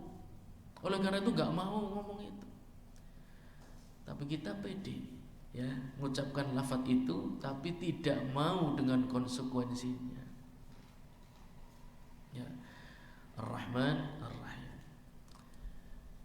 Nanti kita lanjutkan ketika masuk ke surat Al-Fatihah. Kita ambil satu contoh saja, itu bahwasannya tabarakasmuk, bahwasanya nama-nama Allah Subhanahu wa taala ini penuh dengan keberkahan. Penuh dengan keberkahan. Syaratnya apa? Antum meyakini dalam hati bahwasanya nama-namanya ini ketika Allah Subhanahu wa taala mengatakan Sami'un Basir, Maha mendengar dan Maha melihat, antum harus datangkan bahwasanya tidak ada tembok yang mampu menghalangi ketika Allah ingin melihat seluruh kegiatan saya. Dan tidak ada satupun suara yang keluar dari handphone saya kecuali Allah Subhanahu wa taala dengar semuanya. Itu antum datangkan ketika doa istiftah. Siap konsekuensi. Jadi salat itu nanti antum teliti. Alhamdulillahirabbil alamin, dari lafzul ilah ya harus paham. Rabbil alamin harus paham. Konsekuensinya harus ngapain. Nah, apalagi dalam Al-Qur'an nama-nama Allah banyak sekali. Ya dah. Sibuk antum sholatnya, tenang aja, tidak akan ngantuk. Syaratnya doa istiftahnya betul dulu, ngerti maknanya. Dan tabarakasmuk mengandung keberkahan. Antum baca, antum tahu maknanya, insya Allah hidup antum penuh dengan keberkahan. Barang siapa yang punya masalah dalam hidupnya, cari keberkahan dari nama-nama Allah Subhanahu wa taala. Ada yang wiridannya 99 Asmaul Husna, ya enggak? Apal, tapi tidak mampu menghadirkan makna dari nama tersebut. Akhirnya tidak dapat berkahnya. Untuk mendapatkan keberkahan itu harus tahu maknanya dan Allah akan melakukan perbuatan itu. Malik Yaumiddin, Malik itu artinya apa? Raja. Antum kalau ketemu raja, gambarannya apa sih? Gambarannya apa? Mampu melakukan apa saja yang diinginkan. Ya enggak? Mau bunuh antum sekarang bisa. Mau ngajak antum termasuk dalam susunan kabinet juga bisa. Ya enggak? Mau sidang dimanapun menang juga bisa. Wa tabarakasmu. Ya, kembali lagi. Tabarakasmu. Ketika antum mengatakan namamu ini semua penuh dengan keberkahan ya Allah, konsekuensinya ketika antum bertemu dengan nama-nama Allah di ayat yang antum baca, antum harus punya keyakinan Allah akan melakukan itu semua. Dia akan menjadi Malik Yaumiddin. Dia Rahman dan dia Rahim. Dia Ilah dan dia Rabb. Itu semua maknanya harus hadir dan ketahuilah Allah pasti akan melakukan itu semua. Karena nama itu mengandung perbuatan. Nama itu mengandung makna. Itu keyakinan Ahlus Sunnah wal Jamaah.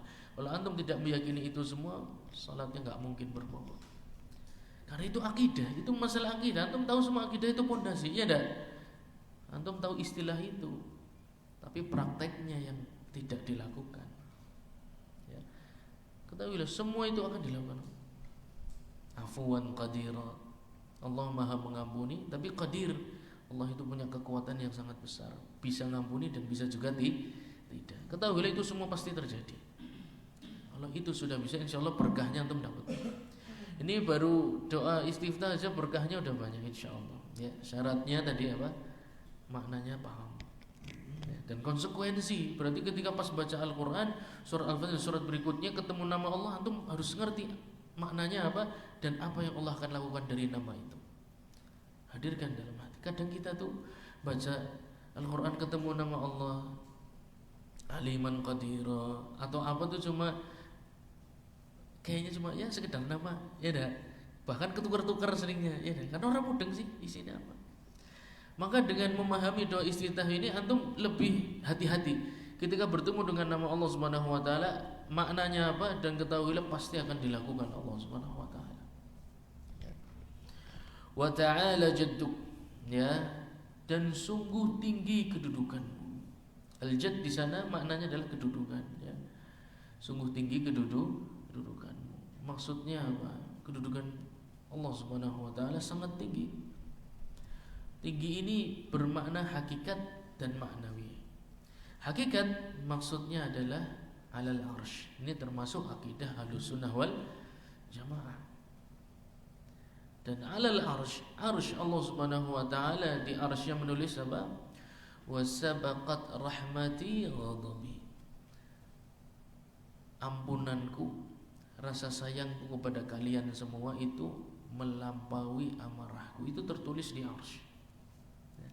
Itu fauqiyah, itu namanya tinggi secara hakikat. Tapi tinggi secara makna, maksudnya Allah Subhanahu wa taala kedudukannya sangat tinggi. Perintahnya kita taati, larangannya tidak boleh dilanggar. Sunnah Nabi kita pelajari, Al-Quran kita betul-betul hayati dan amalkan, ya. Karena posisinya sangat tinggi. Antum diperintah atasan benurut, ya ada, diperintah bos benurut. Tapi kalau diperintah Allah terkadang masih membantah. Itu berarti belum diletakkan di sana. Berarti secara maknawi kita belum meletakkan Allah Subhanahu wa taala di posisi yang tinggi. Ini pondasi-pondasi ini membuat sholat seseorang akan khusyuk dari doa istiftah dulu. Dan kaidah doa tadi kita ingat bareng-bareng, ya. Allah Subhanahu wa taala tidak akan mengijabah doa dari hati yang lalai. Tapi berarti sebaliknya Allah akan mengijabah doa dari hati-hati yang tidaklah. Berarti kalau antum baca doa istiftah, paham maknanya, insya Allah dikabulkan. Sholatnya menjadi keberkahan, ya. Kemudian banyak manfaat di dalam hidup. Berkah sih, kalau udah berkah sudah beres. wala ilaha ghairuk. Nah, ini pujian yang terakhir untuk Allah Subhanahu wa taala di lafaz doa istiftah yang dipilih oleh Imam Ahmad. Dan tidak ada sesuatu yang paling besar di dunia ini yang berhak aku korbankan diriku, jiwa raga aku berikan kepadanya selain Engkau ya Allah, yang aku sembah, yang aku rela melawan hawa nafsuku, pengen bisa mampu tapi Engkau larang aku tinggalkan. Ora pengen, ora bisa, ora mampu tapi Engkau perintahkan aku coba. Itu namanya orang sudah beribadah kayak gitu. Pelajari bahasa Arab, ora pengen, ora mampu, ora bisa, ya enggak? Tapi diperintah oleh syariat Islam tak coba. Sab bisa, sab boleh coba kayak apa? Ketika Allah merintahkan berarti bisa. Ya. Atau ya menggunakan uang amanah ya. Ditipu uang amanah tapi secuil-secuil tinggal. Bisa, mampu dan pengen terkumpul kabeh kan? Tapi engkau melarang orang. Tidak akan saya lakukan. Lah kasih weruh, lah kasih ngonangi. Tapi ya itu konsekuensi ibadah seperti itu. Pan di depan orang, pan tersembunyi, di luar di rumah sama. Ya. Wala ilaha ghairuk. Tidak ada yang aku sembah selain Engkau, dan tidak ada yang berhak untuk disembah selain Engkau. Itu makna sekelumit sedikit dari doa istiftah yang maknanya membuka banyak kunci-kunci di dalam salat yang insyaallah mendatangkan khusyuk. Dan berikutnya insyaallah ta'awudz, kemudian basmalah, sama kombinasi tiga ini istiftah, ta'awudz dan basmalah. Maknanya kalau kita kuasai insyaallah semoga salat itu betul-betul innas salata tanha 'anil fahsya'i wal munkar wal baghi, akan merubah karakter seseorang, akan merubah kehidupan seseorang, dan akan mendatangkan keberkahan dalam hidupnya. Masalah-masalah insyaallah akan berlalu sedikit demi sedikit. Rizki insyaallah akan Allah tambahkan sesuai dengan hikmahnya. Ya. Dan urusan dengan keluarga, dengan tetangga, dengan saudara insyaallah menjadi baik sedikit demi sedikit. Dakwah diterima oleh orang, alhamdulillah. Semua itu perjalanannya mulai dari salat. Salat mulai dari takbiratul ihram, istiftah, ta'awudz, basmalah, itu dulu. Selanjutnya bacaan Al-Quran. InsyaAllah kita masuk di pertemuan berikutnya. Baik, karena sudah cukup malam, ada yang ngantuk, ada yang sudah tertidur, ada yang sudah berada di alam lain. InsyaAllah yang sedikit ini semoga bermanfaat untuk kita semua. Kita tutup majelis pada malam hari ini. Pertanyaan kita simpan untuk pertemuan yang berikutnya. Subhanakallahumma wa bihamdika asyhadu an la ilaha illa anta astaghfiruka wa atubu ilaik. Wassalamualaikum warahmatullahi wabarakatuh.